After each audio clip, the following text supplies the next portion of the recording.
guys මම ඉන්නේ නායකගේ පාලමක් ගාව කියලා හිතුවද නෑ මේක ඇත්තරම මේ ඕස්ට්‍රේලියාවේ තියෙන ට්‍රෙසල් බ්‍රිජ් එක ට්‍රෙසල් බ්‍රිජ් කියන්නේ මේගොල්ලෝ ගොඩක් වෙලාවට ඉස්සර රේල් පාරවල් එක්ස්ටෙන්ඩ් කරද්දි ලොකු ගැප් තියෙන තැන්වල පාවිච්චි කරපු ලී පාලම් මේවා ඕස්ට්‍රේලියාව පුරාම තියෙනවා තාම සමහර ඒවා ෆන්ක්ෂන් වෙනවා මම දැන් ඉන්නේ ස්ටෝන් ක්‍රීක් කියන ට්‍රෙසල් බ්‍රිජ් එක ළඟ මේකට එන්ටවෙන්ඩ දෙන්න හැ මේක දිරාපත් වෙලා තියෙන්නේ මේක අවුරුදු 100කට වැඩිය පරණ ටිකක් දිග බ්‍රිජ් එක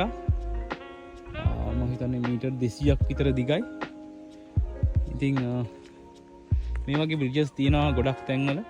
සමහර ඒවා දැන්ටමත් ෆන්ක්ෂන් වෙනවා සමහර ඒවා නිකන් ටූරිස්ට් ඇට්‍රැක්ෂන් විදිහට යූස් වෙනවා